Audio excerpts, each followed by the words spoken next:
Payton the white train was always becoming really useful after he coming back from the works. He was a happy little engine too, always having his wheels moving and was happy to help Thomas.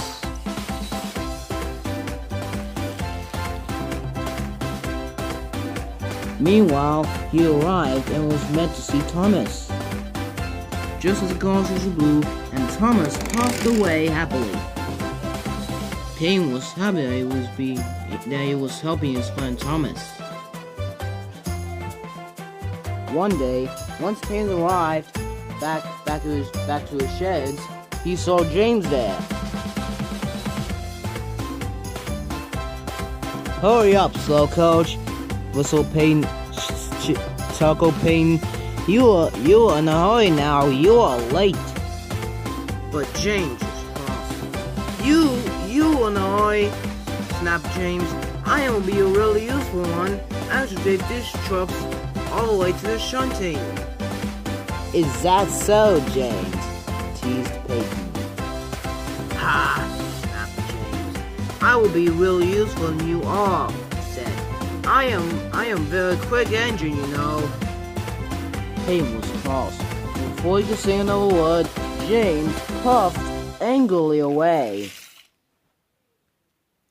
"Don't worry, Payton," said his driver. I hope you'll be getting back to the shed now and feeling nice and warm." That made Payton feel much better, so he puffed off back to his shed. Eventually, he arrived at the old shed. Payton's driver came out of his cabin and spoke up to the dog manager. "I've better tell you, said the driver, that Payton was becoming really useful." "Shouldn't he supposed to be staying back to the shed?" asked the dog manager. "Of course he will," said his driver. Then he turned to Payton. "You did fine, Payton," said the dog manager. "Now you could just have a cool days off." "But do you mean by that?" asked Payton. "I was only helping my friend Thomas." His driver finally laughed. "Don't be silly, Payton," he said. He laughed. "Just try to go back to your shed at once." His driver did. Just as Payton was about to say another word, his driver and fireman continued talking with the dog manager. When suddenly he heard an engine's whistle. It was James coming back. He told him about the storm. The storm was on its way. "Oh, I love a good thunderstorm," exclaimed James happily. But Payton wasn't so sure about this. Please, we must get this cool. We must not let the storm come," he thought to himself. But James, however, was still boasting. You like about it, white train?" he laughed. But Payton didn't say a word. Soon the guard manager came up, and then he added, I will be able to get really useful." And that was that, and all the engines were getting back to the sheds, and then the clouds were starting to meet beneath the sun. Payton took a deep breath and prepared for the worst.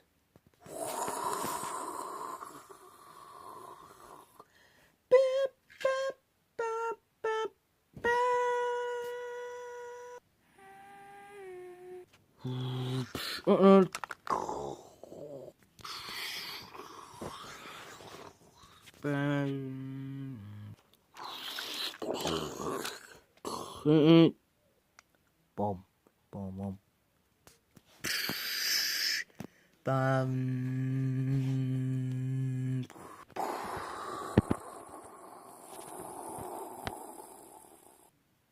The next morning, the fierce storm had gone, but the damages had been done.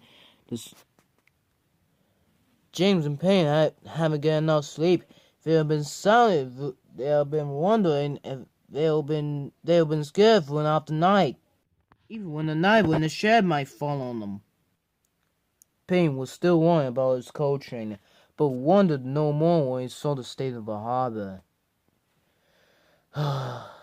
"Maybe we'll have to take a coal train after all," sighed sighed Payton, disappointed. James was still shaken up, could only agree. At the station, Thomas arrived and with the coal and was taking them and was stopping right here. The dog manager was very impressed. Well done, Thomas, he said. But there was a problem though. Payton was stuck in his old shed with James, and now he needs to get him out as quickly as he could. Poor Thomas felt very upset. I sure hope Payton will be all right, he thought, and he puffed sadly away, and he carried on. Later, once Thomas arrived back to the old shed, he was surprised. "Cinders and ashes!" he cried. "What's happened to you all?" Payton told Thomas about what happened of the storm last night. Thomas wasn't so sure about what happened. Do you guys are stuck in here?" he asked. "Yes, we're stuck," said James. "And I was right, it is stormy last night." Thomas took no notice and puffed away with the breakdown train, leaving James and Payton got stuck here forever. At the siding, Thomas bubbled up to the breakdown train and puffed off to rescue them out of the old siding. Thomas hurried like the wind to the rescue. I've got to get them as fast as I could, and as fast as possible too," he thought. Later, once the track was cleared, Payton and James were very happy. Now they can't wait to get back to work. "Thank you, Thomas," they both said. Thomas was impressed. "You're welcome," he thought. "Come on, Payton. Now I'll show you how to live and learn," he said, and he puffed off backwards, following Payton. And from now on, Payton was living and learning about his best friend Thomas, and all because he was being a really useful engine.